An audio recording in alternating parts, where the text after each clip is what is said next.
কিন্তু ইসলামী অর্থনীতিতে দেখেন, আপনি শিল্প কলকারখানার মালিক, আপনি শ্রমিক নিয়োগ দিবেন। শ্রমিক নিয়োগ দেওয়ার সময় যে বেতন নির্ধারণ করবেন, এর সাথে আপনার বাৎসরিক যে লাভ হবে, আপনার এই কলকারখানা মধ্য দিয়ে যে লাভবান হবেন, এই লাভবানের একটা অংশ শ্রমিকের বাৎসরিক হিসাবে তার আয়ের সাথে সংযুক্ত হবে। এর নামই হচ্ছে ইসলামী অর্থনীতি। বলুন না সুবহানাল্লাহ। মালিক যে লাভবান হয়েছে, মালিকের সাথে আপনিও শ্রম দেওয়ার কারণে, আপনার শ্রমের কারণে আজকের বছর শেষে মালিক 5 কোটি টাকার মালিক হয়েছে। সুতরাং এই 5 কোটি টাকা ওই শ্রমিক মালিকই শুধু, এই কলকারখানার মালিকই শুধু মালিক নয়, বরং যিনি শ্রম দিয়ে এই মালিককে 5 কোটি টাকার অর্থ যোগান দিয়েছে, এর একটা অংশ প্রতি বছর শেষে শ্রমিকের আয়ের সাথে সংযুক্ত করা হবে। চ্যানেলটি সাবস্ক্রাইব করে আমাদের সঙ্গেই থাকুন। মহান আল্লাহ রাব্বুল আলামিন এই দুনিয়ার জমিনে আমাদেরকে বিভিন্নভাবে আল্লাহর হুকুম এবং রাসূলের তরিকা অনুযায়ী চলার জন্য প্রত্যেকটা বিষয়ের উপর দিক নির্দেশনা দিয়ে আল্লাহ পাক আমাদেরকে সৃষ্টি করেছেন। সৃষ্টি করার পরে আমাদের যখন আকল জ্ঞান বুদ্ধি হয়েছে, তখন এই বুদ্ধিমান আকল জ্ঞানমান বালেগ মানুষের জন্য আল্লাহ পাক তার হুকুমকে এই মানুষগুলির উপরে ফরজ করে দিয়েছে এবং রাসূল খোদা সাল্লাল্লাহু আলাইহি ওয়াসাল্লামের দেখানো পথকে সিরাতুল মুস্তাকিম পথ হিসাবে স্বীকৃতি দিয়েছেন।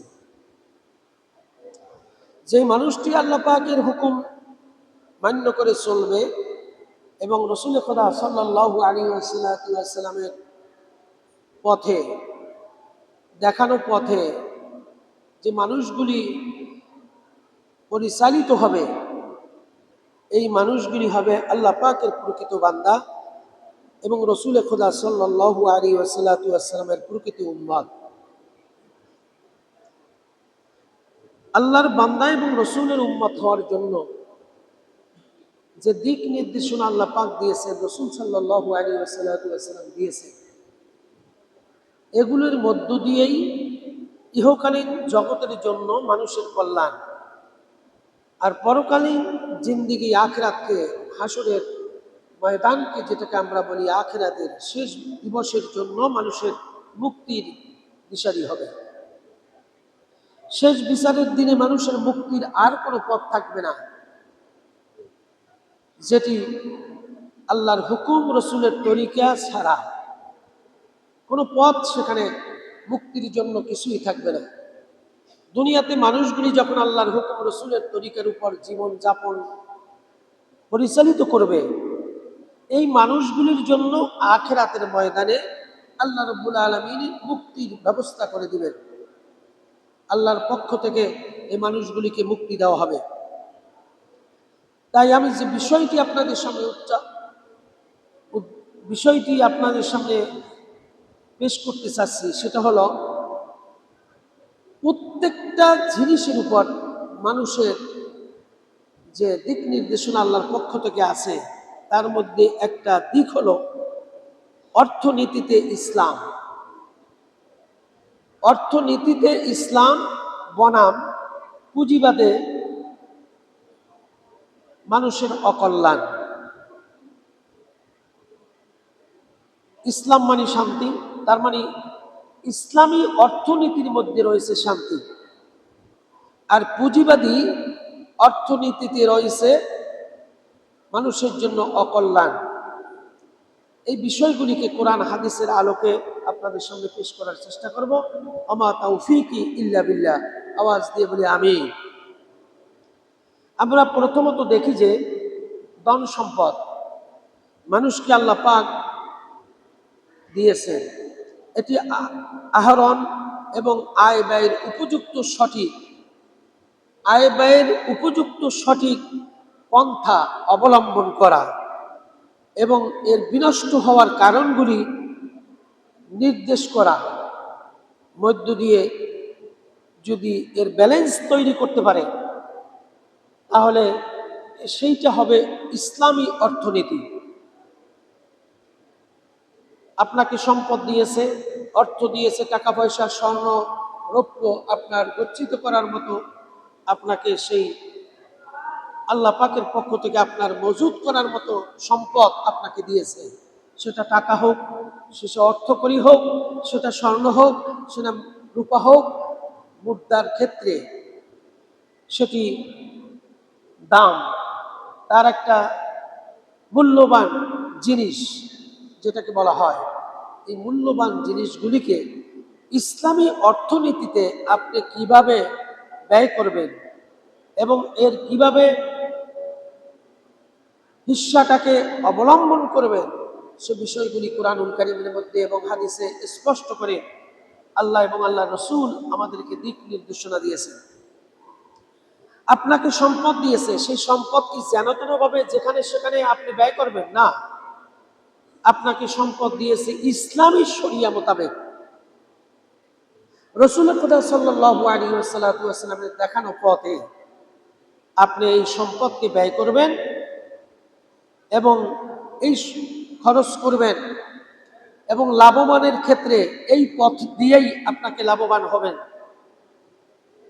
পক্ষান্তরে পুঁজিবাদ যদিও মানুষকে লাভ দেখায়, কিন্তু তার পুঁজিবাদীর কারণে শোষিত হয় গরিব, দুঃখী, অসহায়, শ্রমিক, যারা সারা জীবন কর্ম করে কিন্তু কোনো কর্ম করে সেই শ্রমিকই থেকে যায়, গরিবই থেকে যায়, কিন্তু তাদের ভাগ্যের কোনো পরিবর্তন হয় না।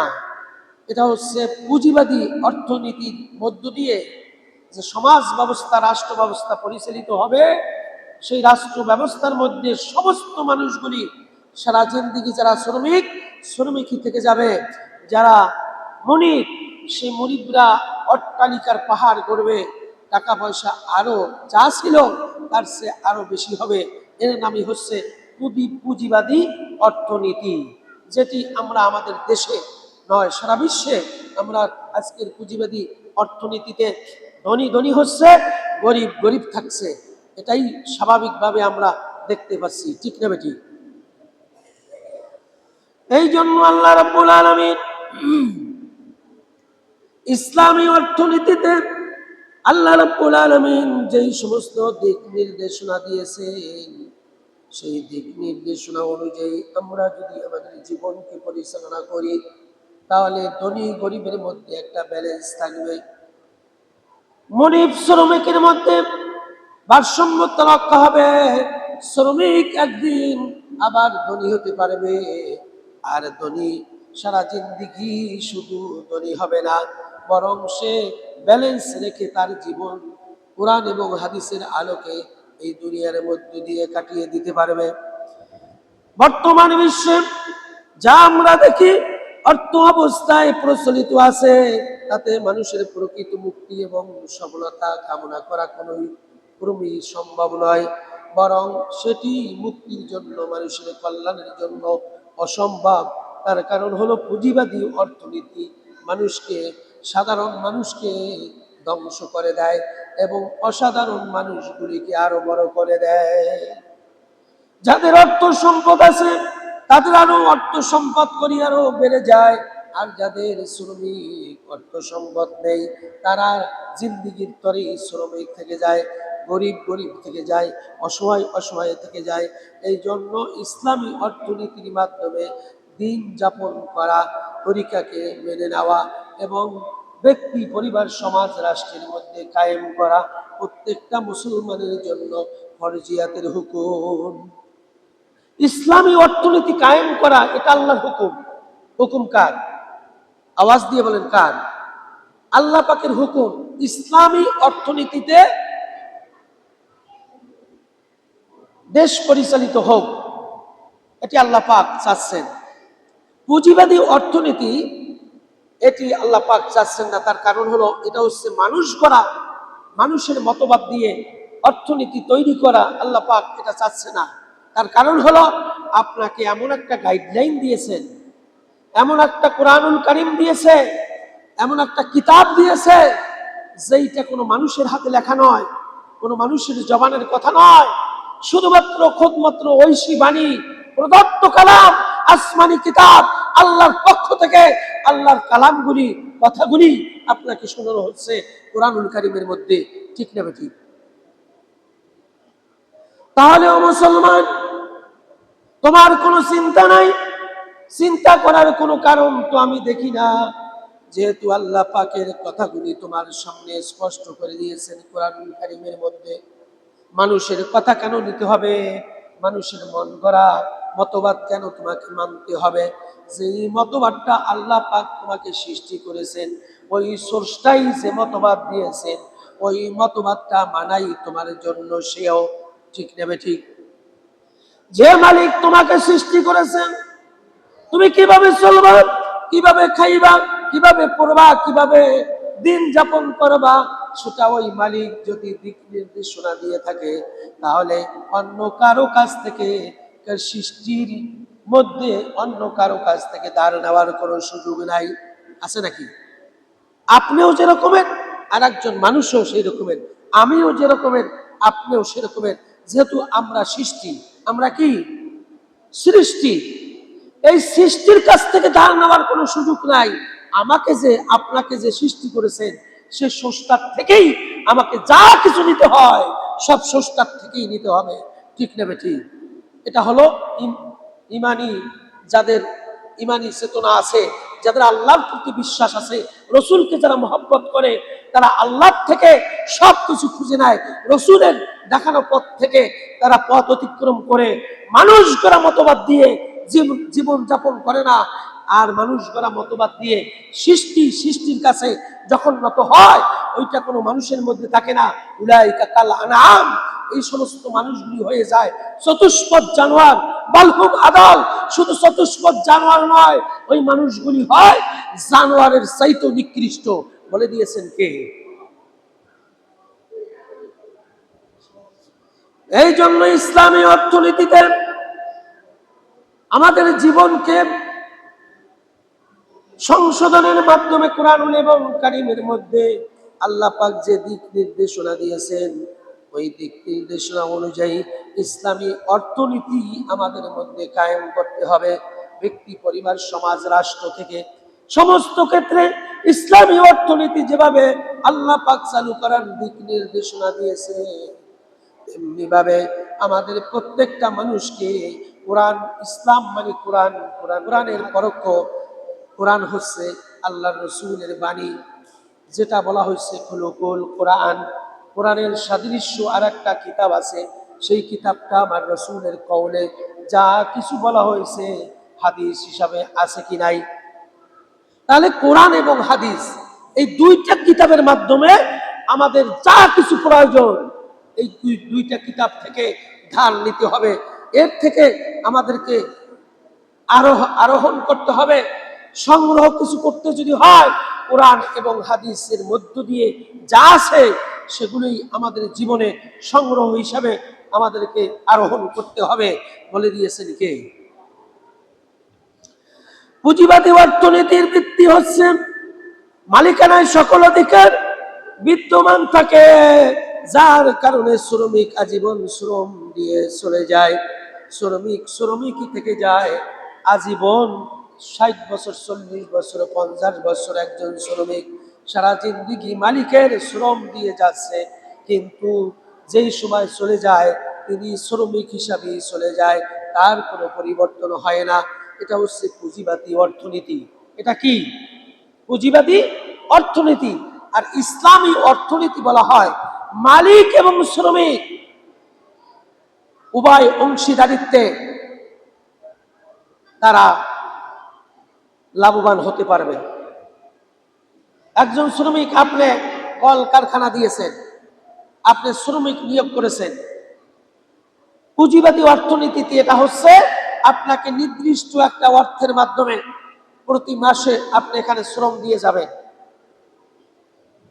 তাহলে এই প্রতিনিয়ত এই শ্রমটা আপনার সংসারে ছিল যখন ঢুকেছেন, যখন এই শ্রম শুরু করেছেন, তখন সংসারে ছিল আপনার স্বামী এবং স্ত্রী দুইজন। বেতন যা ছিল তাই রয়ে গেছে। এরপর সংসার বড় হতে থাকে, আপনার ছেলে সন্তান 5 জন হয়ে গেছে, আপনার সংসারের খরচ বেড়ে গেছে। তাহলে এর কোনো পরিবর্তন আসে নাই। মালিকানা রীতিতে এবং নীতিতে, পুঁজিবাদী অর্থনীতিতে শ্রমিকের বেতন বাড়ার কোনো সুযোগ হয় নাই, বরং শ্রমিক যে ছিল শুরুতে, সেই শ্রমিকের খরচ আরো দিন দিন সন্তান পরিবার পরিজন বেড়ে যাওয়ায় এই রকমের খরচ বেড়ে গেছে। বিষয়টি এমন নয় কি? ঠিক কিনা? বিষয়টা এমন না। কিন্তু ইসলামী অর্থনীতিতে দেখেন, আপনি শিল্প কলকারখানার মালিক, আপনি শ্রমিক নিয়োগ দিবেন। শ্রমিক নিয়োগ দেওয়ার সময় যে বেতন নির্ধারণ করবেন, এর সাথে আপনার বাৎসরিক যে লাভ হবে, আপনার এই কলকারখানা মধ্য দিয়ে যে লাভবান হবেন, এই লাভবানের একটা অংশ শ্রমিকের বাৎসরিক হিসাবে তার আয়ের সাথে সংযুক্ত হবে। এর নামই হচ্ছে ইসলামী অর্থনীতি। বলুন না সুবহানাল্লাহ। মালিক যে লাভবান হয়েছে, মালিকের সাথে আপনিও শ্রম দেওয়ার কারণে, আপনার শ্রমের কারণে আজকের বছর শেষে মালিক 5 কোটি টাকার মালিক হয়েছে। সুতরাং এই 5 কোটি টাকা ওই শ্রমিক মালিকই শুধু, এই কলকারখানার মালিকই শুধু মালিক নয়, বরং যিনি শ্রম দিয়ে এই মালিককে 5 কোটি টাকার অর্থ যোগান দিয়েছে, এর একটা অংশ প্রতি বছর শেষে শ্রমিকের আয়ের সাথে সংযুক্ত করা হবে। এটাই হচ্ছে শরীয়তের নিয়ম এবং বিধান, ইসলামী অর্থনীতি। আওয়াজ দিয়ে বলি আল্লাহু আকবার। মানুষ আমরা বুঝি না, এই জন্য ইসলামী অর্থনীতি আমরা শুনতে পারি না। আমরা নাস্তিক, মুরতাদ এবং বেঈমান, কাফের, মুশরিক, মুরতাদ যারা আছে, তাদের অর্থনীতি, পুঁজিবাদী অর্থনীতির মধ্যে মানুষ, আমরা মুসলমান হয়ে সারা জিন্দেগি কাটিয়ে যাচ্ছি। ভাগ্যের চাকা ঘোরানোর জন্য ইসলামে যে অর্থনীতি দিয়েছে, সেই অর্থনীতি আমরা তোয়াক্কা করি না এবং মানার জন্য ব্যক্তি, পরিবার, সমাজ, রাষ্ট্রের মধ্যে কায়েমের ক্ষেত্রে আমাদের কোনো ভূমিকা থাকে না। আমরা তারপরও দাবি করি মুসলমান। ঠিক নেবে ঠিক? কিয়ামতের ময়দানে এই মুসলমানদের হিসাব দিতে হবে। আল্লাহ পাক বলবে, আমি এমন একটা কিতাব দিয়েছিলাম, সেই কিতাবের মধ্যে নামাজ যেমন ফরজ ছিল, ইসলামী অর্থনীতি তেমনি ভাবে কায়েম করা ফরজ ছিল। বলবে কি বলবে না? যেহেতু এটা আল্লাহর হুকুম, কায়েম করতে হবে। নামাজ যেমন কায়েম করা ফরজ, ইসলামী অর্থনীতি সমাজ ব্যবস্থায়, রাষ্ট্র ব্যবস্থায় কায়েম করা ফরজ। এটা আল্লাহ পাকের হুকুম। আপনি যদি এটাকে না মানেন, তাহলে কিয়ামতের ময়দানে এই হুকুমের ক্ষেত্রে জবাবদিহিতার সামনে, আল্লাহর সামনে জবাব না দিয়ে এক চুল পরিমাণ সামনে অগ্রসর হওয়া যাবে না। আওয়াজ দিয়ে বলি নাউজুবিল্লাহ। আল্লাহ পাক এর থেকে আমাদেরকে হেফাজত করুন। পক্ষান্তরে ইসলামী অর্থনীতি মালিক এবং শ্রমিক উভয় বছর শেষে মুনাফার অংশীদার হতে পারবে। মালিক যেমন মুনাফার অংশীদার হয়েছে, এমনি ভাবে শ্রমের কারণে আজকের মালিক অর্থকরীর অংশীদার হলো, তেমনি ভাবে শ্রমিকরাও শ্রমের কারণে মালিককে যে অর্থের মুনাফা করে দিল, ওই মুনাফার একটা অংশ শ্রমিকদের তাদের মাথাপিছু আয়ের সাথে উৎস হয়ে যাবে। এর নামই হচ্ছে ইসলামী অর্থনীতি। ও মুসলমান, আমার রসুল যে দিক নির্দেশনা দিয়েছেন, আমার রসুল যে তরিকা রেখেছেন, তোমরা রসুল রসুল বলে কাঁদো, রসুলকে মহব্বত করো, রসুলের অর্থনীতির ক্ষেত্রে এক চুল পরিমাণ তোমরা মানো না, এটাই হচ্ছে স্বাভাবিক। অর্থনীতির ক্ষেত্রে আমার রসুল যে বিধান রেখেছেন, আল্লাহ পাকের হুকুম থেকে যা কিছু এসেছে, সেই বিধান অনুযায়ী তোমরা দিন যাপন করো না, তোমরা শ্রম দাও না, মালিক তোমরা মালিক হিসাবে গণনা করো না, তাহলে কিয়ামতের ময়দানে কিভাবে তোমরা আল্লাহ রসুলের সুপারিশ পাওয়ার তোমরা সুযোগ পাবে? বুঝে আসে না। ও মুসলমান, যদি আমার রসুলকে ভালোবাসতে হয় তাহলে প্রত্যেকটা ক্ষেত্রেই আল্লাহর রসুলকে স্মরণ করতে হবে। আল্লাহর হুকুম যেভাবে আছে তেমনি ভাবে মেনে নিতে হবে। ঠিক না বেঠি? ঠিক কিনা? প্রত্যেকটা ক্ষেত্রে নামাজ যেমন ফরজ, আল্লাহর হুকুম যা এসেছে সবগুলো ফরজিয়াতের হুকুম হিসাবে আমাকে মেনে নিতে হবে প্রত্যেকটা জায়গায়। এর নামই হচ্ছে ঈমান, এর নামই হচ্ছে আল্লাহকে ভালোবাসা, এর নামই হচ্ছে আমার রসুলকে ভালোবাসা। এছাড়া আপনি কিছু অংশ মানলেন আর কিছু অংশ মানলেন না, এর দ্বারা কিয়ামতের ময়দানে জান্নাতের মধ্যে যাওয়া কোনোদিন সম্ভব হবে না। এটাই বুঝে নিয়ে, যাতে করে শ্রমিক বেশি করে উৎপাদন যেমন উৎসাহী হয়, তেমনি ভাবে বছর শেষে মুনাফার অংশ পেয়ে মুখে হাসি ফোটে। দেখেন কত সুন্দর ইসলামী অর্থনীতির ব্যবস্থা আল্লাহ রসুল করে দিয়েছে। আপনি শ্রমিক বছর শেষে যে লাভ হয়েছে, গোটা এই মুনাফা যা এসেছে, এই মুনাফার অংশ হিসাবে মালিক একটা অংশ নিবে আর একটা অংশ শ্রমিক নিবে। এর দ্বারা কি হইল? ইসলামী এই অর্থনীতি, অর্থ ব্যবস্থার মাধ্যমে শ্রমিক বেশি করে উৎপাদন করবে। যত উৎপাদন করবে তত বেশি মুনাফা হবে। বছর শেষে ওই শ্রমিক মনে করবে আমি উৎপাদন যত বেশি করব তত মুনাফা হবে, আমার অংশে মুনাফার অংশটা বেশি হবে। ঠিক না বেঠিক? ঠিক কিনা? দেখেন ইসলাম কত সুন্দর মানুষকে সুব্যবস্থা করেছে। পুঁজিবাদী অর্থনীতির কারণে শ্রমিকরা ফাঁকি দেয়, কারণ শ্রমিকরা জানে আমার এই সারাদিন কষ্ট করার কোনো লাভ নাই, বেতন যা তাই থাকবে, বেতন শেষে আমাকে, বছর শেষে আমাকে এই লাভের মুনাফার অংশ আমাকে দিবে না, মালিক সব খেয়ে নিবে। এটা হচ্ছে পুঁজিবাদী অর্থনীতি, যার কারণে শ্রমিকরা শ্রম দেয় যতটুকু তার বেশি নয়, বরং এর থেকেও ফাঁকি দিতে পারলে আরো বাঁচে। ঠিক না বেটি? তার কারণ হলো বছর শেষে তো তার হিসাবে মুনাফা কিছুই আসবে না, এই জন্য সে এই শ্রম মালিকের কাজের মধ্যে শ্রমটা বেশি দিতে চায় না। ইসলামী অর্থনীতি যদি কায়েম হয় তাহলে মালিকের সাথে মুনাফা যা আসবে, মালিকের যে মুনাফা আসবে, এই মুনাফার একটা অংশ শ্রমিক অংশীদারিত্ব হওয়ার কারণে শ্রমিক আরো শ্রম বেশি দিবে, কাজের মধ্যে কাজ আরো বেশি করবে। তার কারণ হলো যত প্রোডাকশন দেওয়া যায়, যত বেশি মাল বাইর করা যায়, তত বেশি লাভ হবে, আর লাভের একটা অংশ আমি শ্রমিক পেয়ে যাব। এর নামই হচ্ছে ইসলামী অর্থনীতি। আওয়াজ দিয়ে বলে আল্লাহু আকবার। বছর শেষে এই শ্রমিকের যখন মুনাফার অংশ তার হাতে আসে তখন হাসি ফুটে। একদিকে আল্লাহর হুকুম তরিকা মানা হলো, অন্যদিকে শ্রমিক আর সারা জীবনের জন্য শ্রমিক থাকবে না। এই মুনাফার টাকা দিয়ে সে একদিন শ্রমিক থেকে মালিক হতে পারবে, কিন্তু পুঁজিবাদী অর্থনীতিতে সারা জিন্দেগি মালিক অর্থ হাতিয়ে নেওয়ার কারণে মালিক আর অর্থের মালিক হয়ে যায়। যিনি ছিল 500 কোটি টাকার মালিক সে 1000 কোটি টাকার মালিক হয়। যিনি শ্রমিক সে সারা জীবন শ্রমিক থেকে যায়। তার কারণ অংশীদারিত্বে, লাভবানের ক্ষেত্রে, মুনাফার ক্ষেত্রে শ্রমিক কিছুই পায় না। এর নাম হচ্ছে পুঁজিবাদী অর্থনীতি। এই পুঁজিবাদী অর্থনীতিকে লাঠি মেরে মানুষ গণমতবাদ কিংবা লাঠি মেরে ইসলামী অর্থনীতি কায়েম করার জন্য রাজি আছে কিনা? আওয়াজ দিয়ে বলে রাজি আছে কিনা? এটা জানতে হবে, বুঝতে হবে ইসলামী অর্থনীতি কি। মানুষ গড়া মতবাদ দিয়ে আমরা দেশ রাষ্ট্র পরিচালনা করছি, কিন্তু আল্লাহ পাক যে কত সুন্দর অর্থনীতির সুব্যবস্থা করেছেন সেটা আমরা জানি না। ও শ্রমিক, ও মালিক, কয়জন আমাদের মাঝে মালিক আছে? আমরা সবাই শ্রমিক। ঠিক নেবে? ঠিক। যদি 5000 মালিক এখানে মুসল্লি থাকে তাহলে দেখা যাবে হয়তো 5000-এর মধ্যে 100 বা 200 মনিব আছে যাদের কাজ করে শ্রমিকরা, আমরা কাজ করে থাকি, কিন্তু শ্রমিকের সংখ্যাই বেশি থাকে। ঠিক নেবে? ঠিক।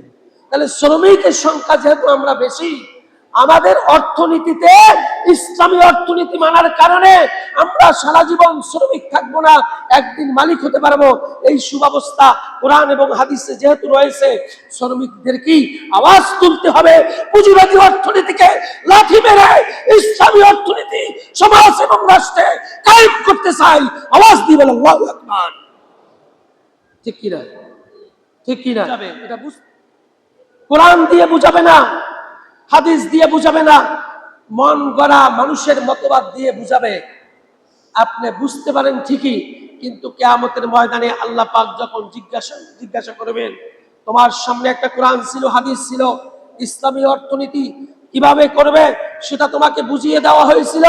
তুমি ইসলামী অর্থনীতিকে তোয়াক্কা না করে তুমি মানুষ গড়া পুঁজিবাদী অর্থনীতি সমাজ রাষ্ট্রের মধ্যে কায়েম করেছো। আমার সামনে জবাব দাও। কোনোদিন জবাব দেওয়ার সুযোগ থাকবে? আওয়াজ দিয়ে বলেন, সুযোগ থাকবে? থাকবে না।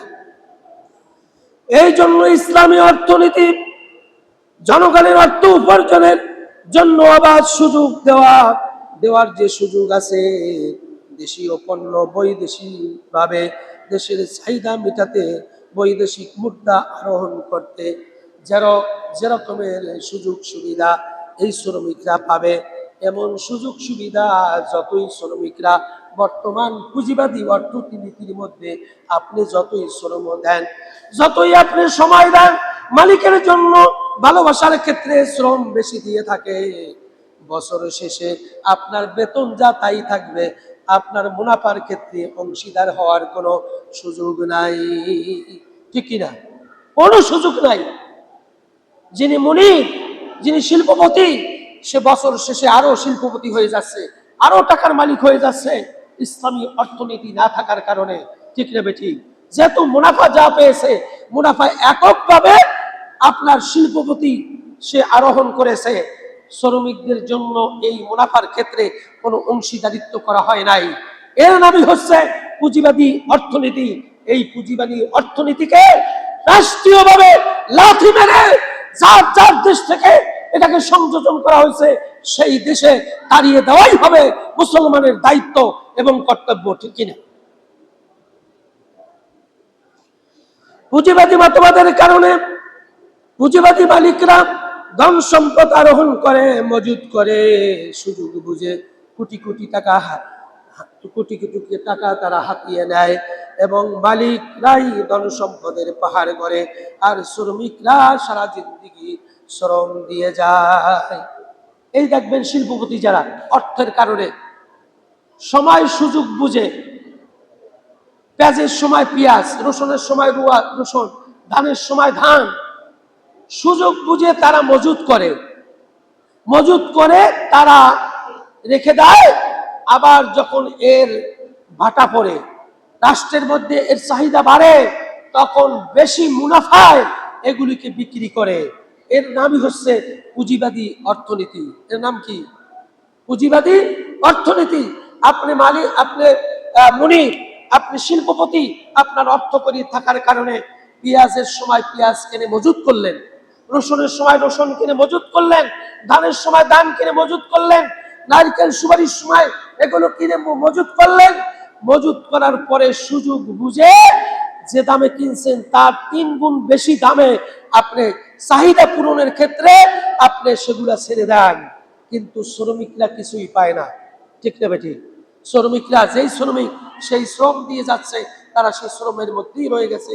ইসলামী শ্রমজীবী না থাকার কারণে, পুঁজিবাদী অর্থনীতির কারণে এভাবে শিল্পপতিরা আরো অর্থের ক্ষেত্রে শিল্পপতি হয়ে যাচ্ছে।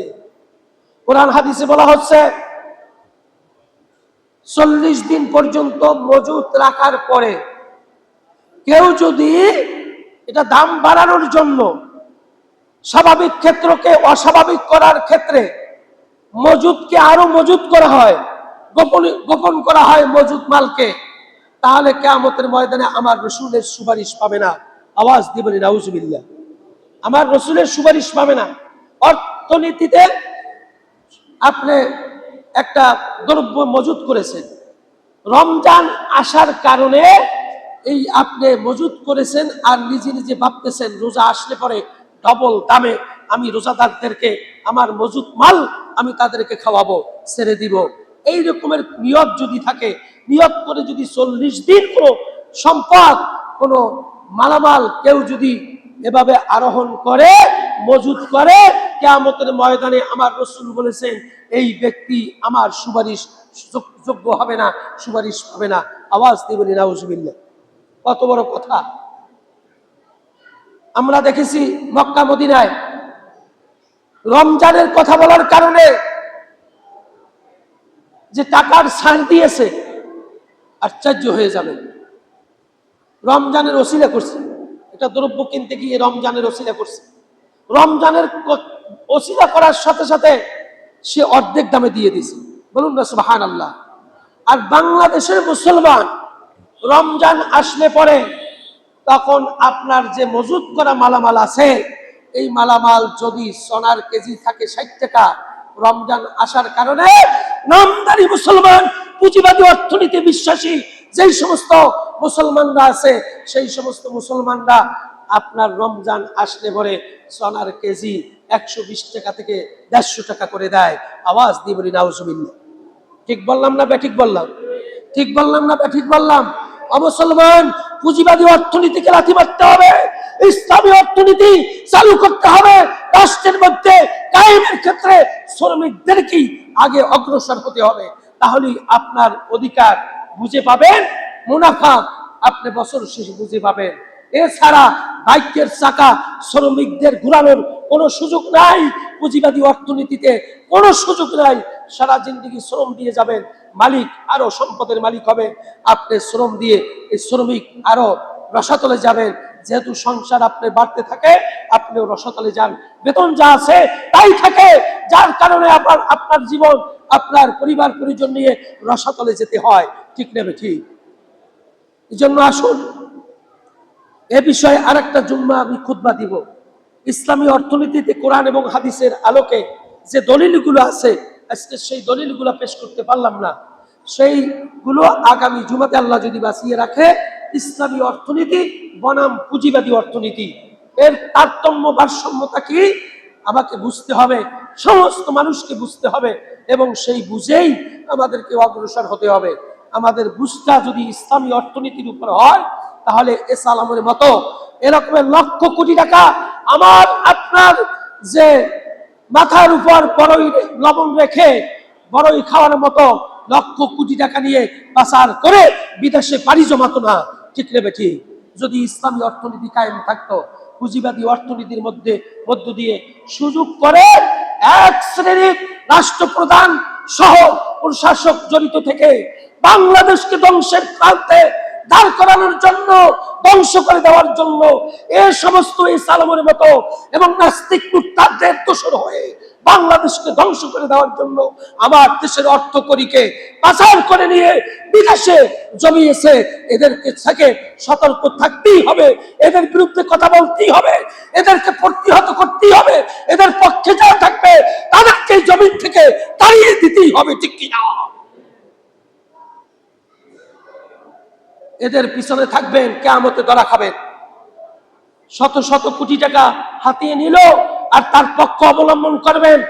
যেই সম্পদগুলি, যেই মানুষের, যেই দেশের যেই সম্পদ হাতিয়ে নিল, আপনি তার পক্ষপাতিত্ব করলেন, কিয়ামতের ময়দানে তার পাপের সমান পক্ষ করার কারণে আপনার কাঁধে ওই সমপরিমাণ পাপ দিয়ে দিবেন কে? আপনি খান নাই, কিছুই করেন নাই। এই রকমের যারা দুর্নীতি করেছেন, দুর্নীতির পক্ষ অবলম্বন করেছেন, দুর্নীতির কি পক্ষ অবলম্বন করছেন, পক্ষ অবলম্বন করার কারণে কোনো কিছুই দুর্নীতির টাকা আপনার পেটে যায় নাই। পক্ষ অবলম্বন করার কারণে কিয়ামতের ময়দানে তাদের সাথে হাসর নাসর হবে। বলে দিয়েছেন আমার রাসূল, বলেছেন কে? আল্লাহ।